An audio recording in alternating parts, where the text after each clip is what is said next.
Fern Fraser, your IKTV news update is next.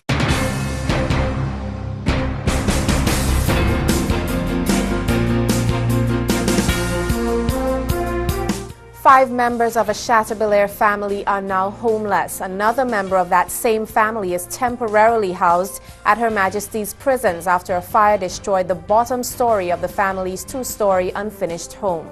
The fire took place last Friday morning at around 10 a.m. and is said to have displaced Viola Solo Findley and her 4 children, 3 of whom are students of the Petit Bordel Secondary School, while the youngest is a grade 4 student at the Chateaubriand Methodist School. Meanwhile, Daniel Quashi, 52 years old, of Chateaubriand, who is the father of the children, common-law husband of Findley, and owner of the house, is now on remand at Her Majesty's prison, charged with arson.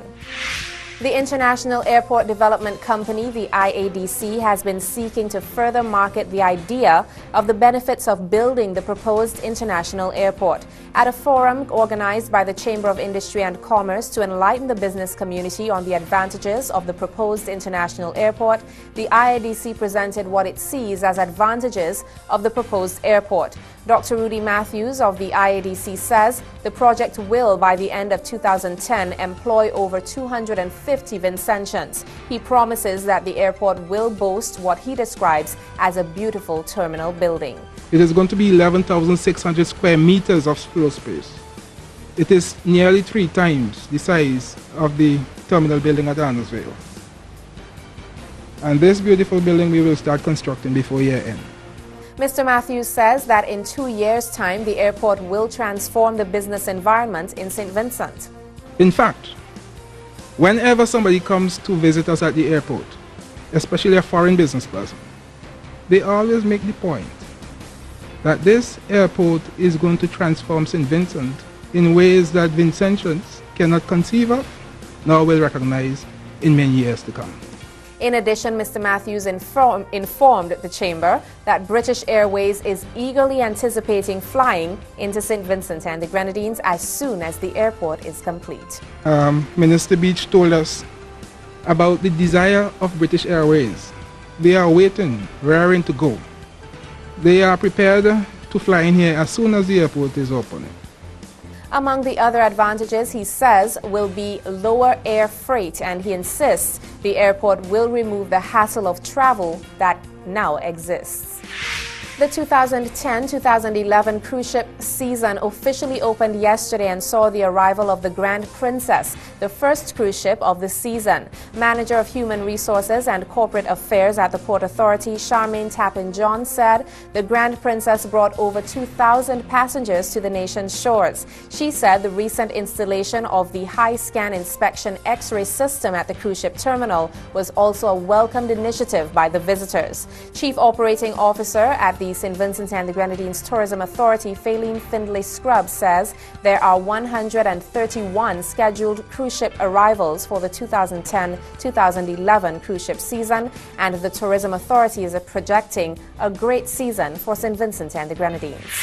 Officials from the Carnival Development Corporation say while the interest is high for this year's 31st anniversary of independence, more persons are still being encouraged to participate in these activities. This call was made by Onika Morgan, Development Officer at the CDC, which is the Secretariat for the National Independence Committee. Morgan said several activities have already been held, and while last year boasted more activities for the 30th anniversary of independence, national interest is still high this year. Morgan adds that there are still a number of major activities to be held, and she is encouraging persons to patronize the various events.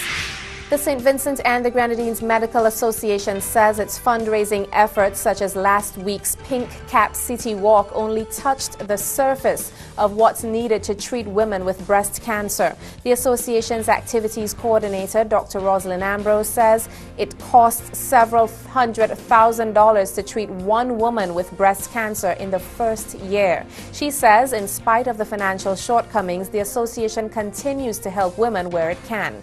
Dr. Ambrose says the need for finances is just one of the reasons why having a sustained public awareness message about the disease is so critical. The St. Vincent and the Grenadines Red Cross Society says it's following the developments in relation to the changes in the guidelines of cardiopulmonary resuscitation or CPR administration.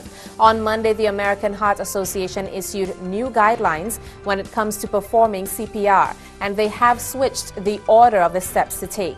WLNS.com says rescuers are now being urged to start with chest compressions before giving mouth-to-mouth. CPR is a life-saving technique used on anyone whose heart has stopped beating.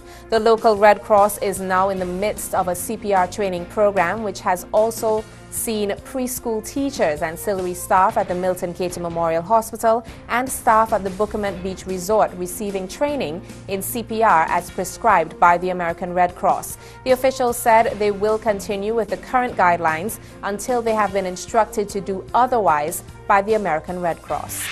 Afghanistan's election authorities have cancelled 1.3 million votes in last month's parliamentary election because of fraud or other irregularities. The number of void votes amounts to almost a quarter of nearly 5.6 million ballots cast in the September 18th poll. More than 220 candidates are being investigated for fraud in the election turnout, for which was around 40%.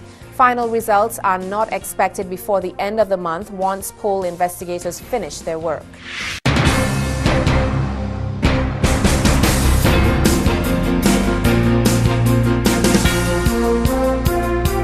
And now we take a look at our weekly segment Around the World. This week we journey to the Democratic Republic of Congo for this CNN report. Morning lesson.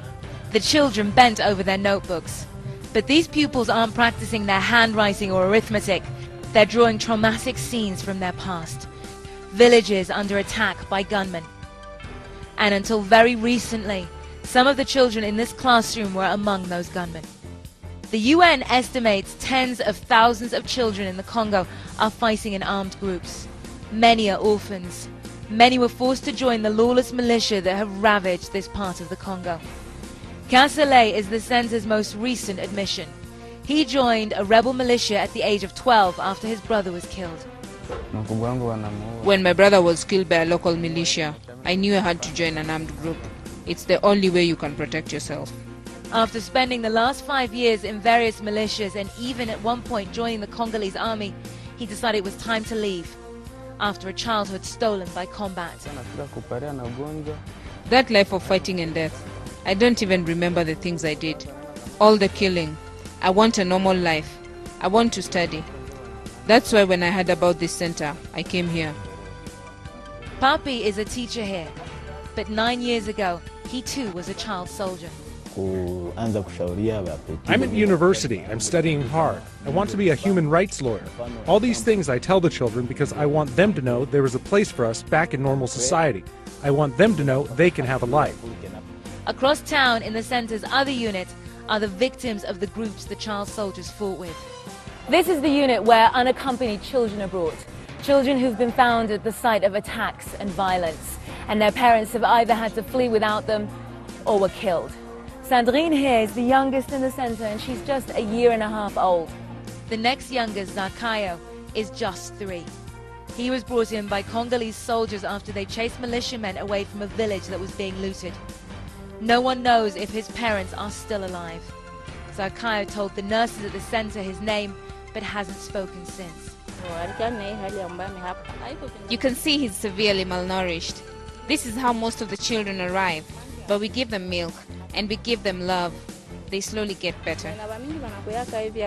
But the center doesn't separate the children into perpetrators and victims. After the child soldiers receive counseling, they're allowed to mix with the rest of the children. They all have abandonment issues, and we have to treat that with love. All of the children here have to learn how to trust again, and we do that by showing them love, breaking down the boundaries between them and us, and them and each other. Of course, all the love in the world will not protect them from the reality of Congo's 10-year conflict. Many children leave the center only to be faced with the same violence that drove them to take up arms in the first place. But the center's director says he's not discouraged. We work with the children.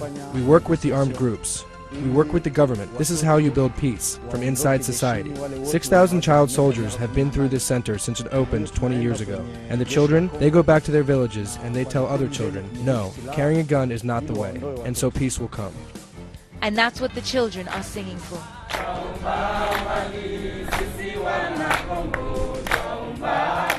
Nemal Farid, CNN, Bukavu, the Democratic Republic of Congo. And now we take a look at your weather update with Al Archer.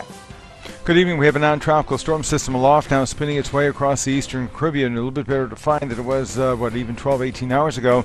And our Doppler weather radar this evening is indicating northwestward moving showers on the south side of this low-pressure system. That will be moving in on us here tonight. Thus, the rain chances for tonight here in St. Vincent and the Grenadines likely to continue at about 30% during the day tomorrow, running about 30, maybe even 40%. Move it to Friday and the weekend, and this little storm system will be passing closer into the central Caribbean away from us. Now, the only significant disturbance in the tropics actually is that which is occurring in the western Caribbean, a low-pressure center which ultimately could become Tropical Storm Richard upon dropping southwestward into the northeastern coast of Nicaragua on Saturday afternoon, thereafter in Honduras Sunday into the eastern Pacific by Monday. For us, of course, not affected, but skies are partly cloudy to cloudy here for tonight through tomorrow. A 30% chance for showers developing out of the southeast at any time. The overnight low 78 Fahrenheit, 26 Celsius. The high for Thursday at 88 Fahrenheit, 31 Celsius. And then for Friday on through the weekend, even beyond early next week, skies will be partly sunny daily. 20 to 25% chance for a shower out of the east-southeast. The highs each day will be at about 88 Fahrenheit, 31 Celsius. Here's our marine weather forecast through Sunday. It's pretty good marine weather.